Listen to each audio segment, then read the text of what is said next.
ಟಿಪ್ಪು ಸುಲ್ತಾನ್ ಜಯಂತಿ ಕಾರಣ ಶ್ರೀರಂಗಪಟ್ಟಣದಲ್ಲಿ ನಿಷೇಧಾಜ್ಞೆ ಜಾರಿ ಮಾಡಲಾಗಿದೆ. ಈ ಕುರಿತು ಒಂದು ವರದಿ ಇದೆ, ಬನ್ನಿ ನೋಡ್ಕೊಂಡು ಬರೋಣ.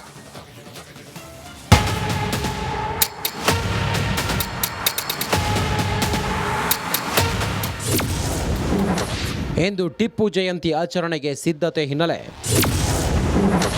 ಶ್ರೀರಂಗಪಟ್ಟಣದಲ್ಲಿ ನಿಷೇಧಾಜ್ಞೆ, ಮುಸ್ಲಿಮರ ಕಿಡಿ.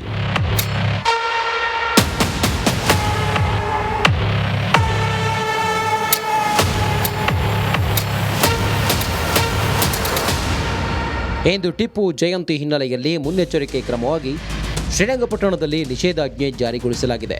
ತಹಶೀಲ್ದಾರ್ ಪರಶುರಾಮ್ ಸತ್ತಿಗೇರಿ BNSS ಸೆಕ್ಷನ್ 163 ಅನ್ವಯ ನಿಷೇಧಾಜ್ಞೆ ಜಾರಿ ಮಾಡಿ ಆದೇಶ ಹೊರಡಿಸಿದ್ದಾರೆ.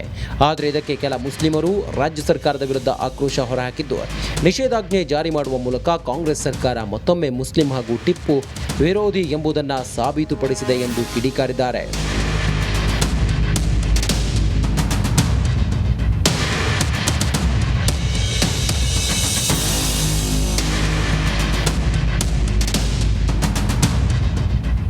ಶ್ರೀರಂಗಪಟ್ಟಣದಲ್ಲಿ ನಿಷೇಧಾಜ್ಞೆ ಜಾರಿ ನಡುವೆಯೂ ವಿವಿಧ ಸಂಘಟನೆಗಳಿಂದ ಟಿಪ್ಪು ಜಯಂತಿ ನಡೆಸಲು ನಿರ್ಧಾರ ಮಾಡಲಾಗಿದೆ. ಮೈಸೂರು ಸೇರಿದಂತೆ ಹಲವೆಡೆಯಿಂದ ಜನ ಸೇರುವ ಸಾಧ್ಯತೆ ಇದೆ. ಸೂಕ್ಷ್ಮ ಪ್ರದೇಶವಾಗಿರುವ ಶ್ರೀರಂಗಪಟ್ಟಣದಲ್ಲಿ ಕಾರ್ಯಕ್ರಮಕ್ಕೆ ನಿರ್ಬಂಧ ಹೇರಲಾಗಿದೆ. ಜಾಮಿಯಾ ಮಸೀದಿ, ಟಿಪ್ಪು ಮಡಿದ ಸ್ಥಳ, ಟಿಪ್ಪು ಸಮಾಧಿ ಸ್ಥಳ ಸೇರಿ ಪಟ್ಟಣದಾದ್ಯಂತ ಪೊಲೀಸ್ ಸರ್ಪಗಾವಲು ಹಾಕಲಾಗಿದೆ.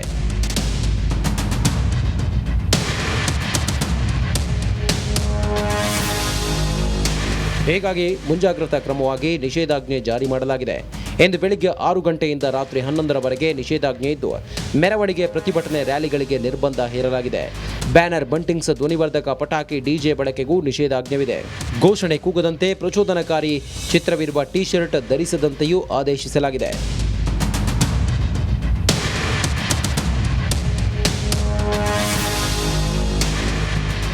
ಸಾರ್ವಜನಿಕರ ಆಸ್ತಿಪಾಸ್ತಿ, ಸಾರ್ವಜನಿಕರ ಪ್ರಾಣ ರಕ್ಷಣೆಗಾಗಿ 144 ಸೆಕ್ಷನ್ ಜಾರಿ ಮಾಡಲಾಗಿದ್ದು, ಹೊರ ಜಿಲ್ಲೆಗಳಿಂದ ಬರುವ ಸಾರ್ವಜನಿಕರು ಹಾಗೂ ಪ್ರವಾಸಿಗರ ಮೇಲೂ ನಿಗಾ ಇಡಲಾಗಿದೆ.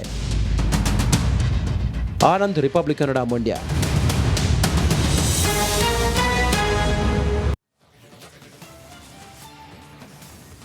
ಕೊರೋನಾ ಕಾಲದ ಹಗರಣವನ್ನ ರಾಜ್ಯ ಸರ್ಕಾರ ಮುನ್ನೆಲೆಗೆ ತಂದಿದ್ದು, ಶೀಘ್ರವೇ ವರದಿ ನೀಡುವಂತೆ ಮೈಕಲ್ ಕುನ್ಹಾ ತಂಡಕ್ಕೆ ಸಿಎಂ ಸಿದ್ದರಾಮಯ್ಯ ಸರ್ಕಾರ ತಿಳಿಸಿದೆಯಂತೆ. ಈ ಕುರಿತು ಒಂದು ಇಂಟ್ರೆಸ್ಟಿಂಗ್ ವರದಿ ಇದೆ, ಬನ್ನಿ ನೋಡ್ಕೊಂಡು ಬರೋಣ. ಬಿಜೆಪಿಗೆ ಕೋವಿಡ್ ಹಗರಣ ಕಂಟಕ, ಕೊರೋನಾ ಅಕ್ರಮದ ಕಡೆಗೆ ಕಾಂಗ್ರೆಸ್ ಕಣ್ಣು.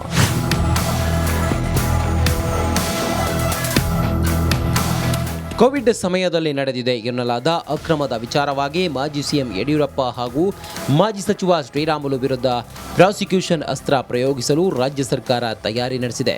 ನ್ಯಾಯಮೂರ್ತಿ ಮೈಕಲ್ ಡಿ ಕುನ್ನಾ ವರದಿ ಆಧರಿಸಿ PPE ಕಿಟ್ ಖರೀದಿಯಲ್ಲಿ ಅಕ್ರಮವಾಗಿದೆ ಎಂದು ಕಾಂಗ್ರೆಸ್ ಬ್ರಹ್ಮಾಸ್ತ್ರ ಮಾಡಿಕೊಂಡಿದೆ. ಹೌದು, ಜನವರಿ ಬಳಿಕ ಕೆಲ ಬಿಜೆಪಿ ನಾಯಕರಿಗೆ ಸಂಕಷ್ಟ ಶುರುವಾಗುವ ಸಾಧ್ಯತೆ ಇದೆ. ಕೊರೋನಾ ಹಗರಣದ ಮೇಲೆ ಫೋಕಸ್ ಮಾಡಿದ ಕಾಂಗ್ರೆಸ್ ಸರ್ಕಾರ ಶೀಘ್ರವಾಗಿ ಸಂಪೂರ್ಣ ವರದಿ ನೀಡುವಂತೆ ನ್ಯಾಯಮೂರ್ತಿ ಮೈಕಲ್ ಡಿ ಕುನ್ನಾ ತಂಡಕ್ಕೆ ಮನವಿ ಮಾಡಿದೆಯಂತೆ. ಈಗ ಕೊಟ್ಟ ಮಧ್ಯಂತರ ವರದಿ ಮೇಲೆ ಕ್ರಮ ತೆಗೆದುಕೊಳ್ಳಲು ಆಗಲ್ಲ. ಕೆಲವೊಂದು ಕಾನೂನು ತೊಡಕು ಎದುರಾಗುತ್ತವೆ. ಸ್ಪಷ್ಟವಾಗಿ ಯಾರ ಹೆಸರುಗಳು ಕೂಡ ಮಧ್ಯಂತರ ವರದಿಯಲ್ಲಿ ಉಲ್ಲೇಖ ಆಗಿಲ್ಲ. ಆದ್ದರಿಂದ ಸಂಪೂರ್ಣ ವರದಿ ನೀಡುವಂತೆ ಜಸ್ಟಿಸ್ ಮೈಕಲ್ ಕುನ್ನಾಗೆ ಸಿಎಂ ಸಿದ್ದರಾಮಯ್ಯ ಮನವಿ ಮಾಡಿದ್ದಾರಂತೆ. ಡಿಸೆಂಬರ್ ಅಂತ್ಯಕ್ಕೆ ವರದಿ ನೀಡುವಂತೆ ಸರ್ಕಾರ ಮನವಿ ಮಾಡಿದ್ದು, ಹೀಗಾಗಿ ಬರದಿಂದ ತನಿಖೆ ಆರಂಭಿಸಿರುವ ಜಸ್ಟಿಸ್ ಕುನ್ನಾ ಸಿಬ್ಬಂದಿಗಳನ್ನು ಮತ್ತು ಆಡಿಟರ್ ಹೆಚ್ಚಳ ಮಾಡಿ ತನಿಖೆ ಮಾಡುತ್ತಿದೆ. ಎಷ್ಟು ಪ್ರಮಾಣದಲ್ಲಿ ಹಣಕಾಸಿನ ವ್ಯತ್ಯಾಸ ಆಗಿದೆ ಅಂತ ಆಡಿಟರ್ ಮೂಲಕ ಡಾಟಾ ಸಂಗ್ರಹಣೆ ಮಾಡುತ್ತಿದೆ. ಎಲ್ಲ ಜಿಲ್ಲೆಗಳ ಫೈಲ್ ತರಿಸಿಕೊಂಡು ತನಿಖೆ ನಡೆಸುತ್ತಿರುವ ಜಸ್ಟಿಸ್ ಕುನ್ನಾ ಡಿಸೆಂಬರ್ ಅಂತ್ಯ ಅಥವಾ ಜನವರಿ ಸಂಪೂರ್ಣ ವರದಿಯನ್ನ ಸರ್ಕಾರದ ಕೈಗಿಡಲಿದೆ ಎನ್ನಲಾಗ್ತಿದೆ. ಹೀಗಾಗಿ ಹಿಂದಿನ ಸರ್ಕಾರದ ಕೆಲ ಸಚಿವರಿಗೆ ಸಂಕಷ್ಟ ಕಟ್ಟಿಟ್ಟ ಬುತ್ತಿ ಎನ್ನಲಾಗ್ತಿದೆ. Bureau report, republic Kannada. ಮಾಜಿ ಸಿಎಂ ಪಕ್ಷಕ್ಕಾಗಿ ಹಗಲಿರುಳು ದುಡಿದು ಪಕ್ಷವನ್ನ ಕಟ್ಟಿದವರು, ತಮ್ಮ ಕೆಲಸಗಳ ಮೂಲಕವೇ ಜನರ ಮನಗೆದ್ದವರು. ಇದೀಗ ಅವರ ಮನೆಯೇ ಮಾರಾಟಕ್ಕಿದೆ.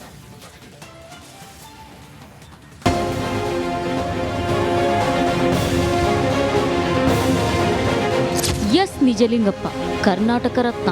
ಕರ್ನಾಟಕ ಏಕೀಕರಣವಾದ ನಂತರ ಮೊದಲ ಮುಖ್ಯಮಂತ್ರಿ, ನವ ಕರ್ನಾಟಕದ ನಿರ್ಮಾತೃ, ನೀರಾವರಿ ಯೋಜನೆ ಹರಿಕಾರ, 4 ಬಾರಿ ಮುಖ್ಯಮಂತ್ರಿ ಆದ ಕಾಂಗ್ರೆಸ್ನ ಕಟ್ಟಾಳು, ಎಐಸಿಸಿ ಅಧ್ಯಕ್ಷ ಗಾದಿಗೇರಿದ ರಾಜ್ಯದ ಮೊದಲಿಗ ಅಂದ್ರೆ ಅದು ನಿಜಲಿಂಗಪ್ಪನವರು. ನಿಜಲಿಂಗಪ್ಪನವರ ಬಗ್ಗೆ ಇಷ್ಟು ಹೇಳೋಕೆ ಕಾರಣ ಇದೆ. ಯಾಕಂದ್ರೆ ಅವರು ಬಾಳಿ ಬದುಕಿದ್ದ ಮನೆ ಇದೀಗ ಮಾರಾಟಕ್ಕಿಡಲಾಗಿದೆ.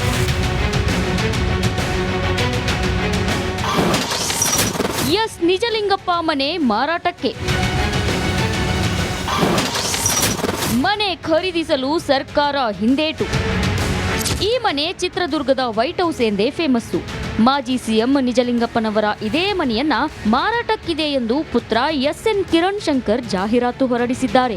ಸ್ಮಾರಕವಾಗಬೇಕಿದ್ದ ಎಸ್ ನಿಜಲಿಂಗಪ್ಪರ ಮನೆ ಖಾಸಗಿ ವ್ಯಕ್ತಿಗಳ ಪಾಲಾಗುವ ಆತಂಕ ಎದುರಾಗಿದೆ. 2022ರಲ್ಲಿ ಸಿಎಂ ಆಗಿದ್ದ ಬೊಮ್ಮಾಯಿ ಮನೆ ಖರೀದಿಗೆ 4.24 ಕೋಟಿ ರೂಪಾಯಿ ಹಾಗೂ ಸ್ಮಾರಕ ಅಭಿವೃದ್ಧಿಗೆ 76 ಲಕ್ಷ, ಒಟ್ಟು 5 ಕೋಟಿ ರೂಪಾಯಿ ಹಣ ಪಿಡಬ್ಲ್ಯೂಡಿ ಇಲಾಖೆಗೆ ಬಿಡುಗಡೆಯಾಗಿತ್ತು. ಈ ದುಡ್ಡು ಇಂಜಿನಿಯರ್ ಖಾತೆಯಲ್ಲಿದೆ. ಆಸ್ತಿ ನೋಂದಣಿಗೆ ನಿಜಲಿಂಗಪ್ಪ ಅವರ ಪುತ್ರರು ಮೊಮ್ಮಕ್ಕಳ ಸಹಿ ಬೇಕು ಅಂತ ಅಂದಿನ ಜಿಲ್ಲಾ ಉಪ ನೋಂದಣಾಧಿಕಾರಿ ಕೋರಿದ್ರು. ಆದ್ರೆ ಕೆಲ ತಾಂತ್ರಿಕ ಕಾರಣಗಳಿಂದಾಗಿ ನೋಂದಣಿ ಪ್ರಕ್ರಿಯೆ ಕೈಬಿಡಲಾಗಿತ್ತು. ಇತ್ತೀಚೆಗೆ ಸಚಿವೆ ಲಕ್ಷ್ಮೀ ಹೆಬ್ಬಾಳ್ಕರ್, ಕೆಪಿಸಿಸಿ ಉಪಾಧ್ಯಕ್ಷ ಮುರಳೀಧರನ್ ಹಾಲಪ್ಪ ನೇತೃತ್ವದ ನಿಯೋಗ ನಿಜಲಿಂಗಪ್ಪ ನಿವಾಸಕ್ಕೆ ಭೇಟಿ ನೀಡಿ ಪರಿಶೀಲನೆ ನಡೆಸಿತ್ತು. ಮುಂದುವರಿದ ಭಾಗವಾಗಿ ಅಲ್ಲಿಗೆ ಕಾಂಗ್ರೆಸ್ ಮುಖಂಡರು ಫುಲ್ ಸ್ಟಾಪ್ ಹಾಕಿದ್ರು.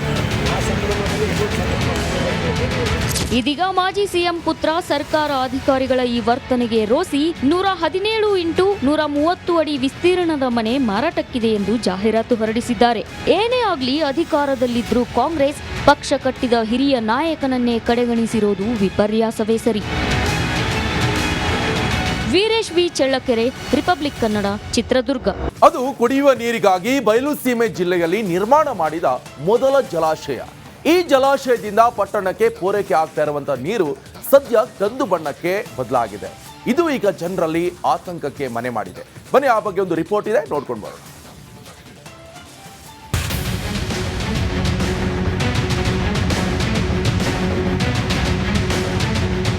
ಹೀಗೆ ಬಂಗಾರಪೇಟೆ ಪಟ್ಟಣದ ಕೆಲವು ಬಡಾವಣೆಗಳಲ್ಲಿ ಕಂದು ಬಣ್ಣಕ್ಕೆ ಬದಲಾಗಿ ಬರುತ್ತಿರುವ ಯರಗೋಳ್ ನೀರು. ನೀರನ್ನ ಸ್ಯಾಂಪಲ್ ಕಲೆಕ್ಟ್ ಮಾಡಿ ಶುದ್ಧತೆ ಖಾತ್ರಿಗೆ ಮುಂದಾಗಿರುವ ಪುರಸಭೆ ಅಧಿಕಾರಿಗಳ ಸಭೆ ಕರೆದು ನೀರಿನ ಪರಿಶೀಲನೆಗೆ ಮುಂದಾದ ಶಾಸಕ. ಇದೆಲ್ಲ ದೃಶ್ಯಗಳು ಕಂಡು ಬಂದಿದ್ದು ಕೋಲಾರದ ಬಂಗಾರಪೇಟೆ ಪಟ್ಟಣದಲ್ಲಿ. 3 ತಾಲೂಕುಗಳ ಜನರಿಗೆ ಕುಡಿಯುವ ನೀರಿನ ಯೋಜನೆ ಕಲ್ಪಿಸುವ ಯರಗೋಳ್ ಡ್ಯಾಂನಿಂದ ಸರಬರಾಜು ಆಗುವ ನೀರು ಕಂದು ಬಣ್ಣಕ್ಕೆ ರೂಪಾಂತರಗೊಳ್ಳುತ್ತಿರುವುದು ಪಟ್ಟಣದ ಜನರಲ್ಲಿ ಆತಂಕವನ್ನುಂಟು ಮಾಡಿದೆ. ಸುಮಾರು 2-3 ನಮಗೆ ದೂರು ಬಂದಿತ್ತು. ಈ ದೂರು ಬಂದ ಹಿನ್ನೆಲೆಯಲ್ಲಿ